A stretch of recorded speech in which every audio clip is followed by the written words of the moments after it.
I never liked surprises. As a medical researcher, I built my life on predictability, logic, and measurable outcomes. So when I stepped into my childhood home after a grueling workshop in Chicago, the last thing I expected was the unmistakable sound of laughter, clinking glasses, and the hum of conversation echoing through the halls.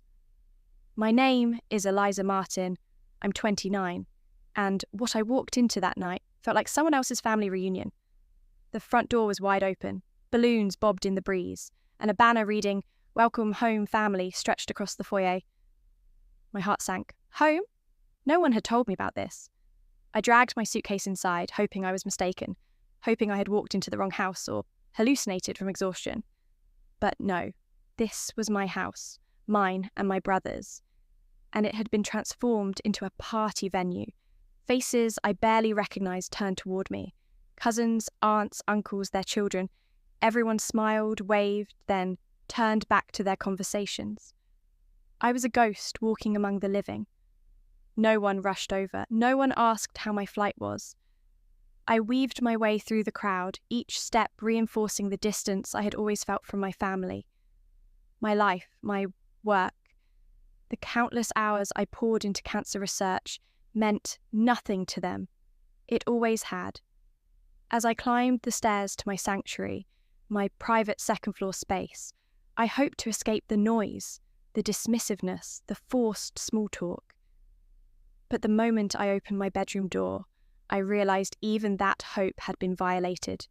Strangers, sleeping in my bed, my books moved, my notes shuffled. The feeling of invasion hit me like a punch to the chest.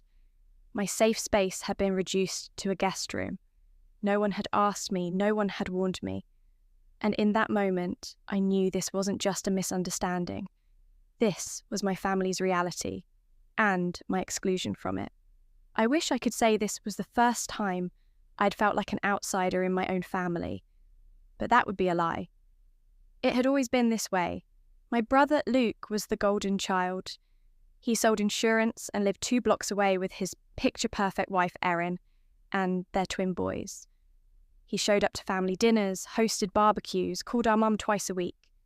In return, he was adored. Our mother, Marion, never missed a chance to praise Luke's latest accomplishment. A new client? Amazing. A PTA bake sale? Incredible. Meanwhile, I could publish a paper in a leading medical journal and barely get a nod. "That's nice, dear," she'd say, already distracted by what Luke's boys did in Little League. After our father died 3 years ago, Luke and I inherited the house. I had just landed a research position in the city and needed a place to stay, so we agreed I'd take the second floor. Luke and Erin had no problem with that, at least not at the time. But lately, things had changed. They visited more frequently, stayed longer, asked probing questions about my schedule. It felt less like family and more like reconnaissance. And now, with this unannounced reunion, I couldn't shake the feeling that something larger was at play, something that went beyond family bonding. That night, I stood at the top of the stairs and looked down at the crowd. The house was unrecognisable. Tables had been brought in, framed family photos lined the mantel. Luke as a baby, Luke's wedding, Luke with our parents. Not a single photo of me. Not one. A slideshow played on the living room TV, featuring smiling faces I hadn't seen in years. My absence was glaring. It was as if I didn't exist. I bit back the hurt and walked back to my room, shutting the door behind me. But it was too late. The illusion of sanctuary had been shattered. Later that evening, I cornered Luke in the kitchen. He was laughing with our cousin Mike, beer in hand. "Hey," I said, my voice low. "Why didn't anyone tell me about this?" He gave me a sheepish smile. "We didn't think you'd want to come. You're always busy with work." "This is my house too, Luke. You let people sleep in my bed. You went through my stuff." He shrugged. "It was just for the weekend. Chill, Eliza." I left before I said something I'd regret, but the damage was done. I felt displaced in my own home, my own life, and I was starting to suspect there was a reason for it all. a reason no one wanted me here anymore. I found Luke and Marion in the kitchen the next morning. Luke was sipping coffee like nothing had happened, and Marion was making her famous cinnamon rolls, as though the night before hadn't knocked the wind out of me. "We need to talk," I said, closing the kitchen door behind me. They looked up, expressions tense. Luke set his mug down. "Why didn't you tell me about the reunion?" I asked, trying to keep my voice level. "We didn't think you'd care," Marion said too quickly. "You never come to these things anyway." "Because I'm always the outsider," I shot back. "Because no one ever makes the effort to include me." "That's not fair," Luke said. "You made your choice. You always put work first."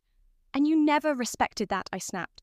"You never cared about what I do or what I accomplish.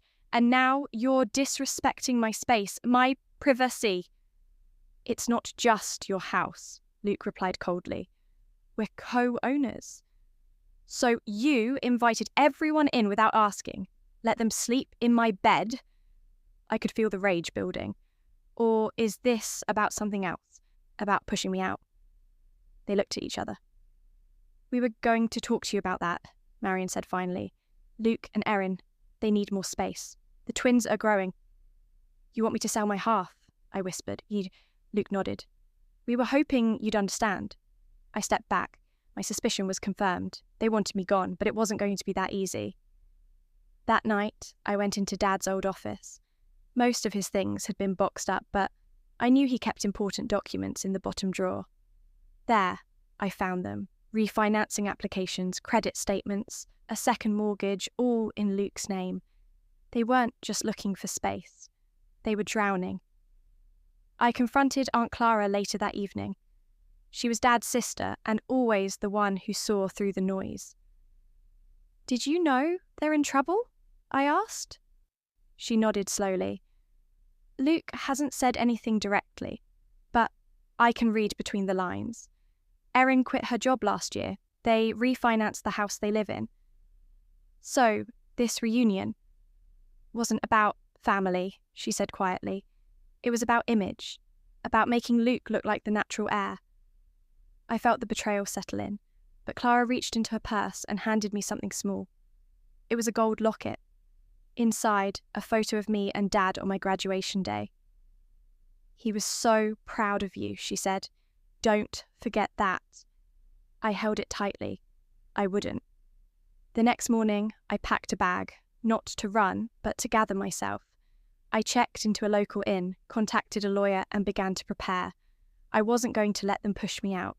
I called a property attorney and requested a full review of the title and co-ownership. I also began to log everything: the unauthorised guests, the damaged property, the lack of communication. If they wanted to play this game, I would play it smart. A few days later, I returned to the house. Luke looked surprised to see me. "I'm not selling," I said simply. "If you want to make an offer, make it formally. But this manipulation, it ends now?" He tried to protest, but I held up a hand. "I know about the debt, the refinancing, and I know this reunion wasn't just about family. It was about control." Clara stood behind me, arms folded, a silent show of support. "Dad gave this house to both of us," I continued. "And I'm going to honour that, for me and for him." Leaving that house for a few days gave me perspective. I wasn't just the overachieving daughter or the forgotten sibling. I was someone with roots, someone with worth. Back in the city, I resumed work, heart steadier than it had been in years. My attorney filed notices protecting my rights, and I began making changes to the second floor. My space claimed fully. The house stood quiet now, stripped of the party lights and forced cheer. But it was mine too, not just by name, but by spirit. And for the first time in years, I felt home. There's a strange peace that comes when you finally stop trying to fit into a space that was never shaped for you. In the weeks that followed the reunion fiasco, the noise faded.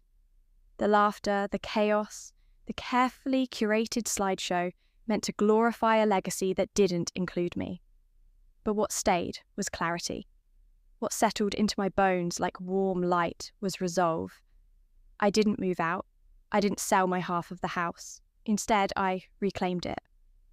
The second floor, once a sanctuary turned battleground, slowly began to reflect who I truly was. I took down the bland curtains Mum had insisted on years ago and replaced them with clean, natural light. I repainted the walls a soft green, like the leaves in spring that Dad used to point out on our long walks. I set up my research workstation with intention and brought in a reading nook by the window. For the first time, the house began to feel like mine, not just technically, but spiritually. Luke tried to reach out several times. A voicemail here, a polite knock on the door there. He even sent Erin once, holding a container of lasagna like a peace offering. I accepted the food, thanked her, and let her leave without inviting her in. It wasn't about vengeance. It was about boundaries. Something this family had never learned to honour. Mum called too. Her tone was clipped at first, defensive, rehearsed. She said things like, "You've changed, and you don't understand what it's like for us."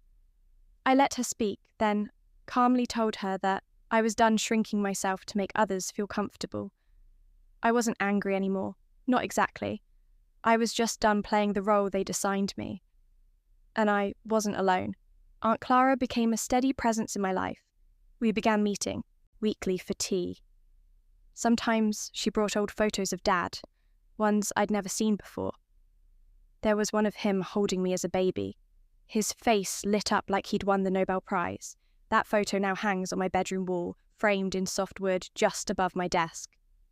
"It's funny," Clara said one day, sipping Earl Grey across from me. "Your father always said you were the strong one. Not loud, not flashy, but steady, like a river."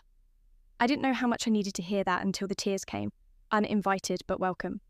Work became my sanctuary again. I threw myself into my research with renewed purpose. I presented a paper in Boston and got invited to collaborate on a groundbreaking trial back in Chicago. But this time, I set conditions. I learned to say no when I needed to, and yes, only when it aligned with my values, not out of guilt or fear of being forgotten. As for the house, Luke eventually made a formal offer through an attorney. A lowball, unsurprisingly. I declined it and countered with an option to buy me out at fair market value.